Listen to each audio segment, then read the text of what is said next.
Filipino, Filipino, Filipino, ay, ay, ay.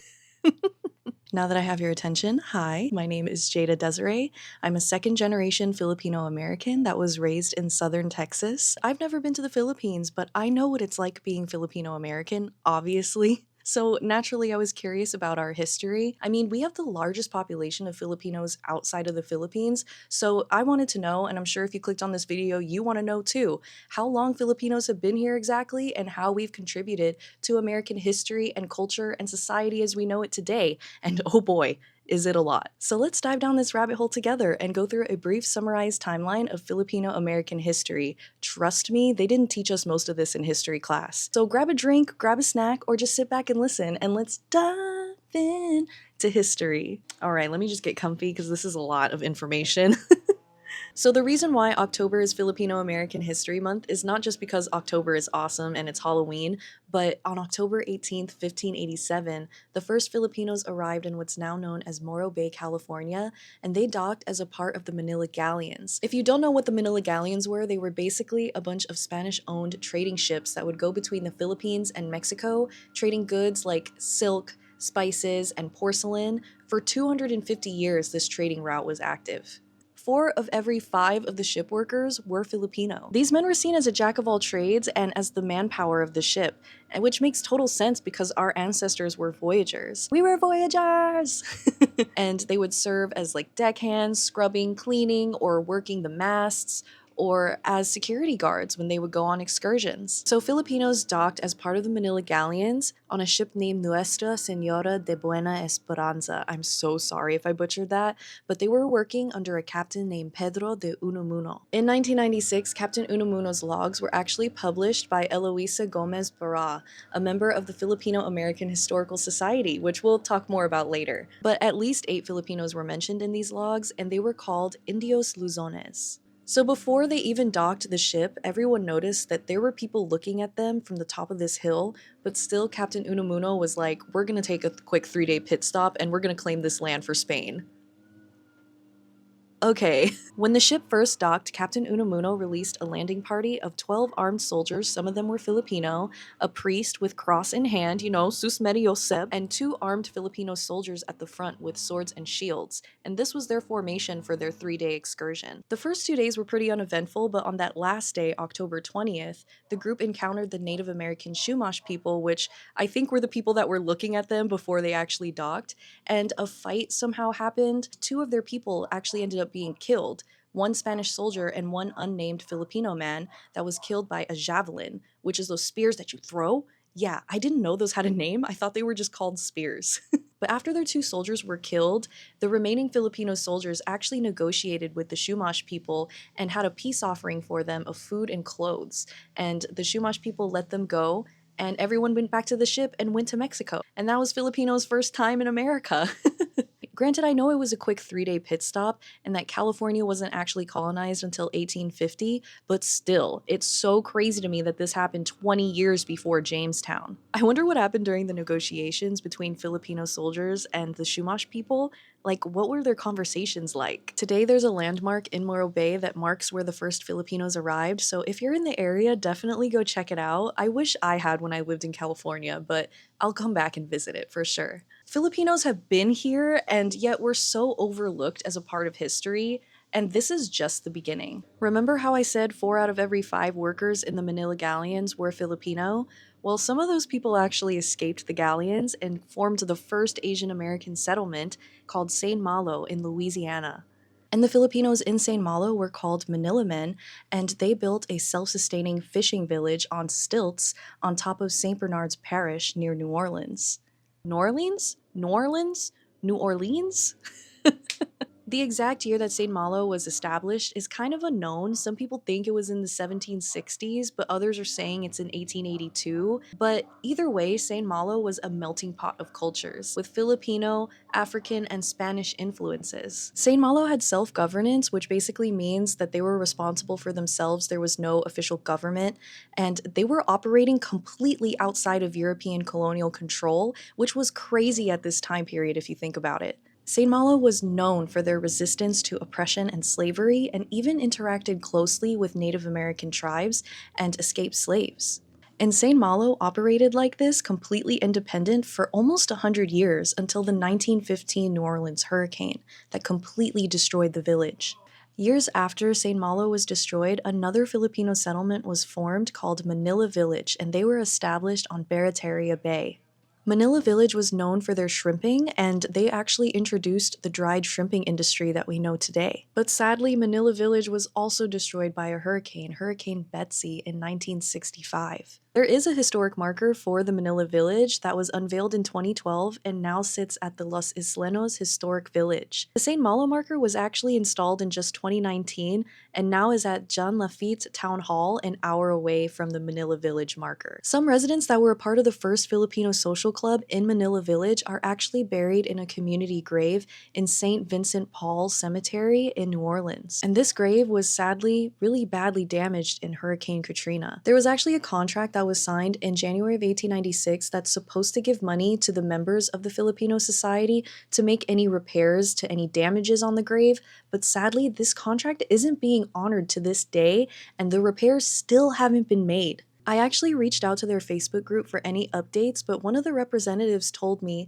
no one seems to want to take responsibility of the grave, which is so incredibly sad. I'll leave a link to the Facebook page down below if you guys want to check it out, but they haven't really been that active since 2021, and there's no links to donate anywhere, so I don't really know what to do. You can follow them for updates. The St. Malo legacy lives on to this day because there's now 8 to 10 generations of Manila Men descendants who are still here to tell their ancestors' stories. Anyways, that's all I've got for St. Malo. Let's move on. Every time I have to talk about the 1898 Treaty of Paris, I get a little itchy because it's so infuriating how all of this went down, and the events that happened afterwards are what helped shape America today. Okay, so picture this. It's the year 1898. Hi, welcome. Two colonial powers are duking it out, fighting for the Philippines, Spain versus America in the Spanish-American War, which was basically Spain being like, nah, you can't take our land, we've had these since the 1400s, you can't take this from us, and America being like, nah bro, watch me, I got bigger weapons, I got more people, your ass is done. Yeah, that's how it went down, exactly, word for word. But that's the simplest way I could put it. And ultimately, as we all know, Spain lost, they took the L. The Spanish Empire was already falling at the hands of the United States because they had already lost their colonies on the mainland that they've had since the 1500s, states like Florida, Alabama, Texas, California, to name a few. And then they lost to America again in 1898, and this caused Spain to lose control over all of their remaining overseas colonies. This huge L made Spain lose Cuba, Guam, Puerto Rico, and the Philippines to America for $20 million. This treaty basically ended Spain's colonial empire, but hey, they got paid 20 mil as a consolation prize, so yay!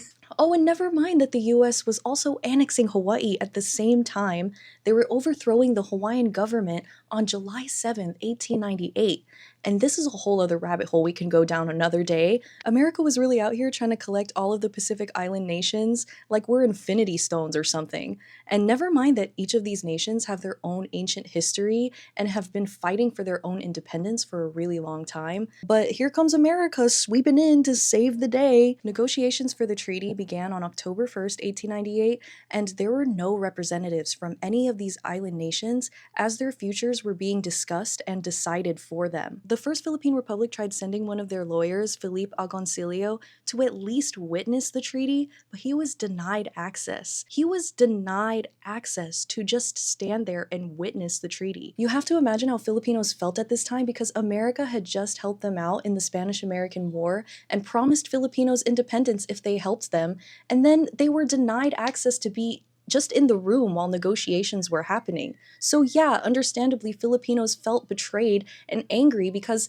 they still wouldn't get independence almost 400 years later. During negotiations, there were 3 options for Americans: to either give the land back to Spain, give Philippines independence, or annex them. And guess which one they chose? We don't have to guess because we know it's history now. Many anti-imperialists were actually against annexation, but those with power obviously had a different view. William McKinley even said it was God's will to uplift civilize and Christianize Filipinos because he felt that they were unfit for self-government. Remember St. Malo in the beginning and how they were pretty peaceful for almost 100 years until the hurricane? Yeah, but of course, America, being founded on the savior complex, tried to rationalize their colonization, as William McKinley said, by benevolent assimilation, which if you're like, I don't know what those big words mean, to put it really simply, America basically said, we're taking control, it's for your own good, and we're going to show you the right way to do things. We'll put you on the right path. Welcome to the US, you're one of us now. A consistent pattern of American colonization in history. Okay, let's talk about the Philippine-American War, also known as the Philippine Insurrection. Fun. How this mess of a relationship started. Let's rewind a bit, okay? So there was already a strong independence movement in the Philippines for a really long time before the Spanish-American War, but when the war was happening and Americans were supporting Filipinos, they actually helped them create the first Philippine Republic unintentionally.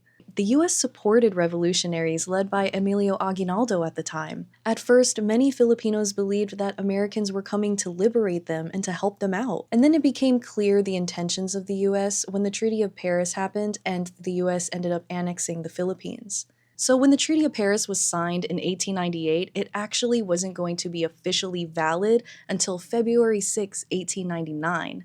And 2 days before that, on February 4th, 1899, a fight broke out between American forces and Filipino nationalists led by Emilio Aguinaldo, who wanted independence for the Philippines instead of a change of colonizers. I won't go into too much detail about the Philippine-American War because it is a lot, and we can do a whole deep dive on this another day, but it was absolutely devastating. The Philippine-American War lasted for 3 years, from 1899 to 1902. And this war was much bloodier and much more violent than the Spanish-American War. 4,200 Americans and over 200,000 Filipinos, most of them being civilians that died of famine, disease, and violence. And there was a cholera epidemic towards the end of the war that took out a lot of people.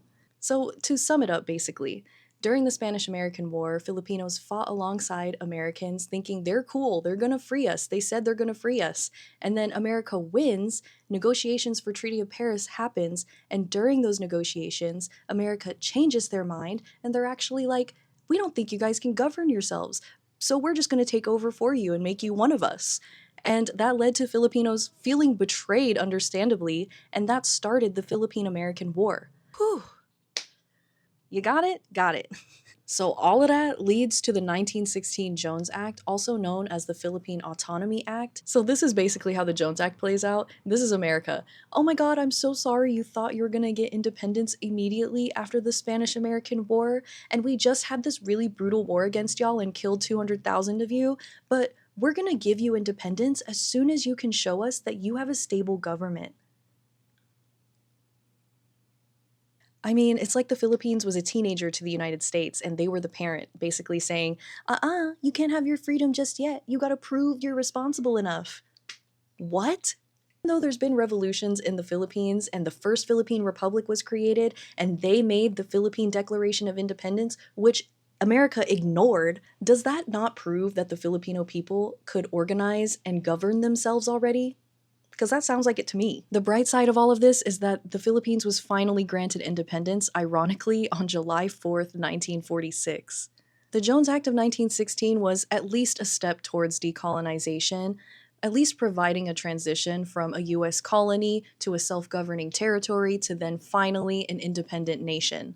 Also, during World War II, Japan occupied the Philippines from 1942 to 1945 and actually had several concentration camps. And the Philippines was liberated by America in 1945, and then in 1946, they were granted independence. If you really think about it, 1946 was only 77 years ago, so it hasn't even been 100 years that the Philippines has been independent.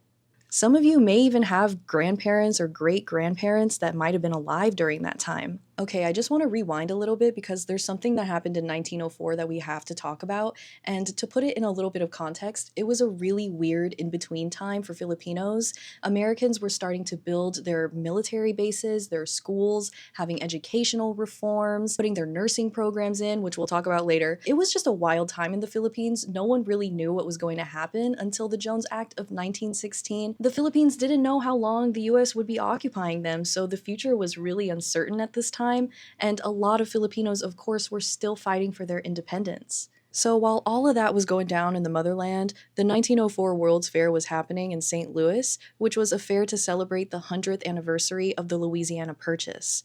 You know, when America purchased 800,000 acres of land from France that ultimately became a lot of the states as we know it today? Yeah. Anyways, this was a fair to celebrate colonial expansion essentially, and this fair was huge. I mean, it was bigger than 2 Disneylands combined, 1,272 acres, and there were over 1,500 buildings, pavilions, and exhibits. Okay, let's talk about the world's largest human zoo. They managed to recruit thousands of indigenous people, all of them signing a contract with the promise of either pay or education opportunities as compensation. There were roughly around 3,000 indigenous people that participated in these exhibits, and they were from tribes from all over. There were Native American tribes, there were several tribes from Africa, Indonesia, and the Philippines, of course, and they were all put on display in these constructed natural habitats. The largest and most popular exhibit out of all of these was the Philippine exhibit. For 7 months, 47 acres of land was home for more than 1,200 Filipinos from 10 different ethnic groups. The largest group being the Igorot people, which is a term used for the indigenous people in the mountains of Luzon. So Filipinos were marketed as dog-eating savages, and traditionally, dog is really rare and only for ceremonial purposes, but for the World's Fair, they made the Igorot people kill and eat dog daily for 7 months as a form of entertainment, as an attraction.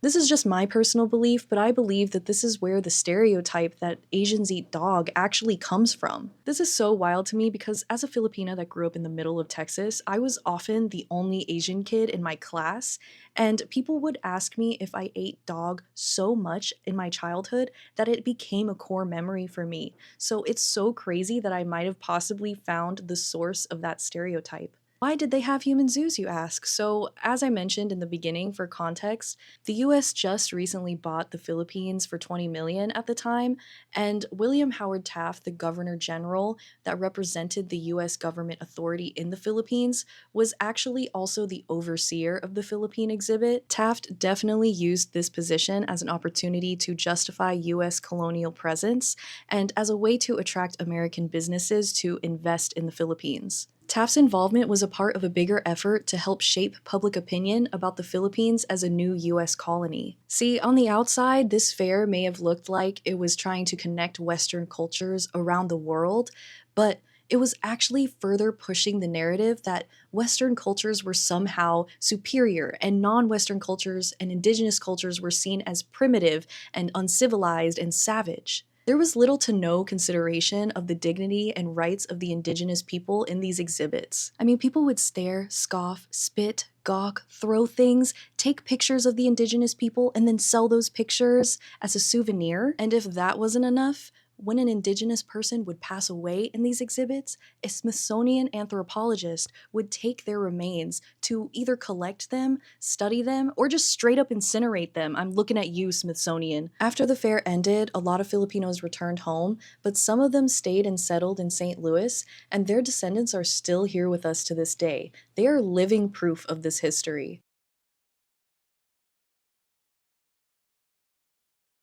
Is Jana Ano Nuevo Langholz, who's a second-generation Filipino-American and interdisciplinary artist and activist. She's been dedicating her time to find the Filipinos that died at the World's Fair and finding the truth about what happened to their remains. Remember how I said anthropologists would take indigenous people's remains during the fair? Well, that's still an issue to this day because we're still trying to give those remains back to the people. In 2021, Jana learned that the Smithsonian had the remains of a Filipino woman's brain, Maura, a Suyok woman. Jana tried getting in contact with the Natural History Museum, and the officials there told her that Maura's brain was likely incinerated between the years of 1908 and the 1950s. Those people deserve a proper burial in their homeland, not to be a part of your collection in a safe in a vault somewhere. Anyways, the city of Clayton, Missouri did not have an official historical marker to remember the Philippine village until Jana came around in 2021. Jana was walking around her neighborhood with this plaque, educating her neighbors and her community, bringing awareness of the injustices that happened at the 1904 World's Fair. So in October 2022, the city of Clayton began their process of officially commemorating the Philippine village Village historical site, and just as recently as this past July, they actually officially approved it to be put up. I highly recommend following Jana and the Philippine Village Instagram page to keep up with any updates on this. I'll leave the links down below. The legacy of the human exhibits is obviously widely criticized in today's society, and it's now viewed as an awful part of colonialism and racism in this country. Whew, okay. Honestly, each of these pieces of history deserves their own deep dives because it's just a lot. Okay, shifting from that, we're going to talk about Hawaii and the Philippines and their connection and why there's so many Filipinos in Hawaii. Picture this, it's 1906 in Hawaii. It's been 8 years since the islands became US territory, and sugar was huge at this point. Large sugar plantations were created and owned by American businessmen, entrepreneurs, and companies like, I don't know, Dole. Sanford B. Dole had his hand in the sugar industry too. And growing and harvesting sugar is no joke. It is actual manual labor. And who are the owners gonna hire to do all of the hard work? Contract laborers. The recruitment of these contract laborers from different countries was a part of America's strategy to keep the cost of labor low. I'm talking like 77 cents an hour. At this point in time, the Philippines was still an American colony at this point, so America really turned to the Philippines as their main source of contract labor. These sugar plantations relied on their diverse workforce made up of Japanese, Chinese, Portuguese, all of the Eases, even some Ukrainians and Filipinos, of course. Plantations would segregate them and restrict social interactions and intermarriages to have control. Plantation owners would try and make sure that the workers wouldn't talk to each other and possibly start a strike. But of course the communities would find a way to talk to each other. I mean, how are you not going to talk as co-workers? Each group brought their own social and cultural dynamics to the plantation communities, and they all began speaking with each other in really simplified broken English and grammar from different languages, and that, my friends, is how Pidgin English was born. I know, right? Eventually, Pidgin English developed into a Creole language with its own unique vocabulary, grammar, and pronunciation patterns that are unique to Hawaii and an integral part of Hawaii's cultural identity today. Crazy, right? Back to the Sakadas, which was a nickname for Filipino contract laborers that moved from the Philippines to work in Hawaii's sugar and pineapple plantations under a contract. From 1906 to 1946, over 100,000 Filipino men were brought to Hawaii under the Hawaii Sugar Planters Association. The nickname Sakada is derived from the Ilocano word sakay, which means to ride or be transported. And the Sakadas made up a huge chunk of the plantation workforce. All of the communities faced really rough working conditions on these plantations, working really long hours in the fields and mills. And like I said earlier, growing, harvesting, and processing sugar is a lot of manual labor. I mean, sugarcane is really tall and it's hard to cut down, and then on top of that, the workers had to constantly spray pesticides on it, and these pesticides would affect their health. And then processing sugar is a 10-step process in itself. You gotta squeeze the juice out, boil it, spin it, put your thing down, flip it and reverse it. I mean, it is a lot of work. On top of all of the working conditions being really poor, the housing situation wasn't any better. There was overcrowding in the labor camps and limited amenities like bathrooms and kitchens. And these companies that owned the plantations created what's known as company towns, where they ran everything, so the workers were isolated from the rest of the island. So, guess what happens when multiple communities are being exploited for cheap labor with poor working conditions, poor living conditions, poor education, little to no healthcare, and low wages? Well, you get the perfect recipe for a labor strike, which is exactly what happens. And Sakadas played a crucial role in a few labor strikes at this time, but the main one that I want to talk about is the Hawaiian Sugar Strike of 1946. So the Hawaiian Sugar Strike of 1946, or the Great Sugar Strike, was one of the most expensive strikes in history, period. It was a pivotal moment that had a lasting impact on workers' rights. This strike lasted for 79 whole days, from September 1st to November 18th, 1946. Sakadas joined forces with other labor groups to demand better wages, improved working conditions, better treatment of workers, and job security. The strike was a lot of picketing, a lot of protesting, and confrontation with plantation managers and law enforcement. So of course the strike messed with sugar production, and it caused a lot of plantation owners and companies to lose a lot of money. As the strike went on, the American government had to step in and play parent and mediate negotiations, which actually led to some of the workers' demands being met. The Sakadas' labor activism and participation in these strikes shows how important their presence was and how they've helped shape Hawaii as we know it today. When the Sakadas contract was over, some people went back home and some decided to stay stay and bring their families over or start their own families in Hawaii, which is why a lot of locals here are Filipino. Today, there's an annual Sakada Day that's celebrated in the communities here in Hawaii to commemorate the legacy of the Sakadas. Everything ties back to the Treaty of Paris. So while all of that was going down in Hawaii, there was a huge group of Filipinos moving to the mainland US, mainly in California. And pretty similarly to the Sakadas, these were mainly young Filipino men looking to work in farms and factories. This first generation of Filipino immigrants was called the Manong generation. The racial segregation laws at the time and the Immigration Act of 1924, which was a law that banned immigration from Asia with the exception of the Philippines because we were still a US colony at the time, made it really hard for the Manong generation to settle down and start their own families. On September 8, 1965, in Delano, California, marks the first day of the Delano Grape Strike, led by Larry Itliong and the AWOC, which is the Agricultural Workers Organizing Committee. They later joined forces with Cesar Chavez, but what's really interesting to me is that everyone knows about Cesar Chavez, but it was Larry Itliong that started the Delano Grape Strike. Cesar didn't want to strike just yet because he felt like they weren't ready, but Larry Itliong and the AWOC said that they couldn't wait any longer and they needed justice now, so they started the strike. And then Cesar Chavez and the National Farm Workers Association joined a week later. Grape grower sounds like an insult.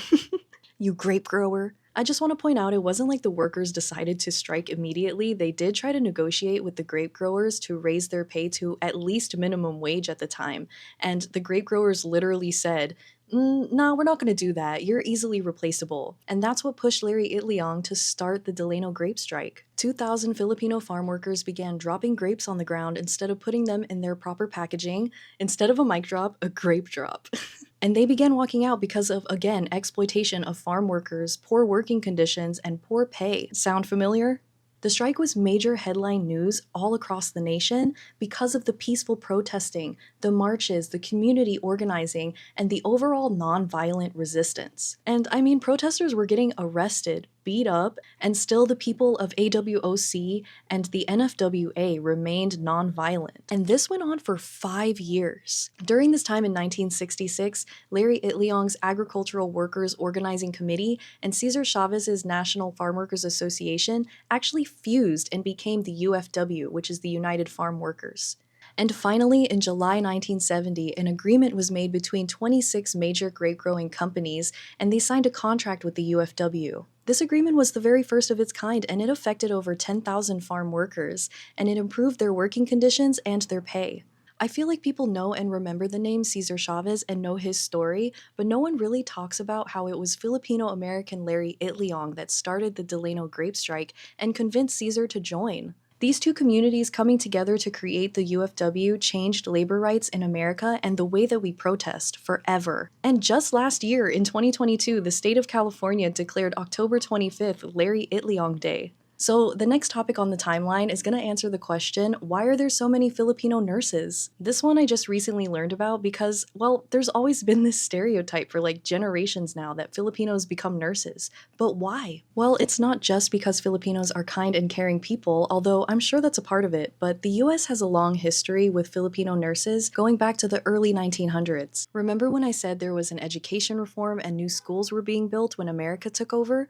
Well, among those schools, they built nursing schools to teach Western medicine in English. Americans needed Filipinos to handle the health issues in the Philippines. Like I said earlier, there was an outbreak of cholera and malaria that killed hundreds of thousands of people during the Philippine-American War. Americans couldn't find nurses trained the way that they wanted them to be trained, so they began recruiting Filipino women as contract nurses. Filipinas also began working in what's called volunteer auxiliary, which if you're like me and you thought that had something to do with the aux cord, it actually doesn't. It actually means people that volunteer to work for an organization or an institution like a hospital, schools, the military, etc. They are absolutely vital in helping the paid staff and are an essential role for everything to run smoothly. The overwhelming amount of volunteer auxiliary and contract nurses quickly led to the Pensionado Act of 1903, which was just a year after after the Philippine-American War. The Jones Act wouldn't happen for another 13 years, so I imagine Filipinos just wanted to make the best of this situationship with America,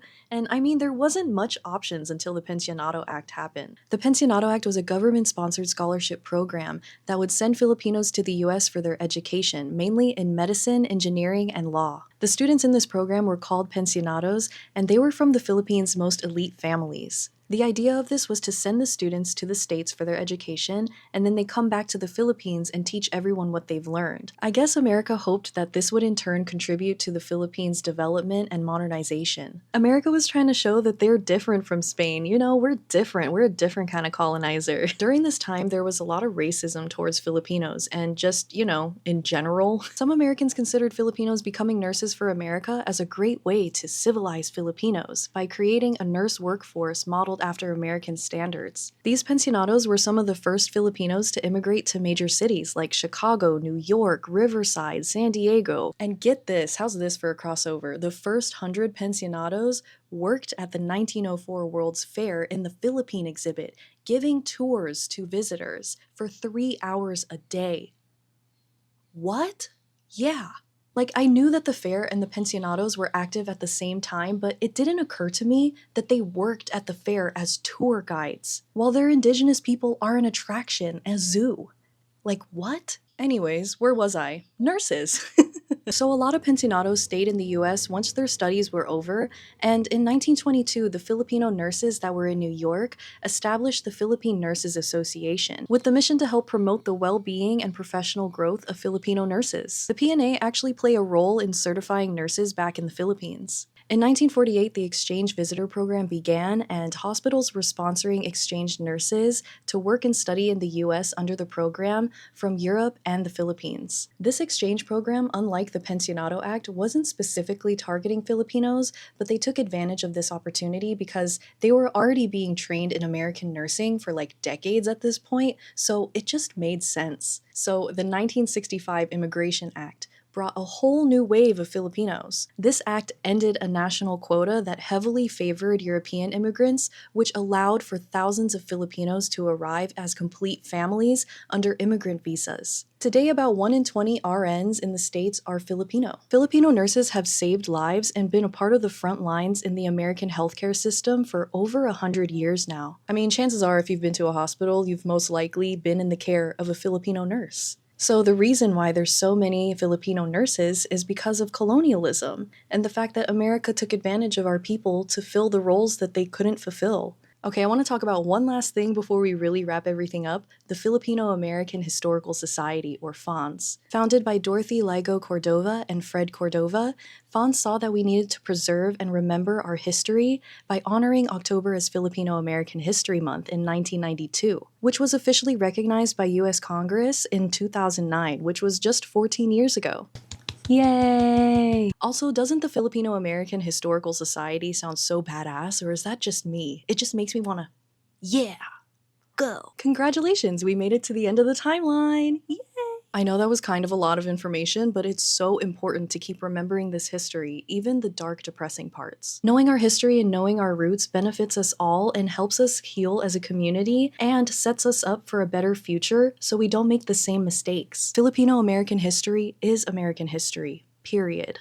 Thank you all so much for watching and listening. I hope I was able to put everything in a way that you could easily understand it. I know it was a lot of information, so thank you for listening. Before you head out, don't forget to subscribe because I'm trying to get this channel to 1,000 subscribers, and I would love to have you here. I really want to start making more history videos like this, and yeah, it was a lot of fun. I appreciate every single one of you for being here. I hope you have a great rest of your day, night, wherever you are, and I'll see you in the next one.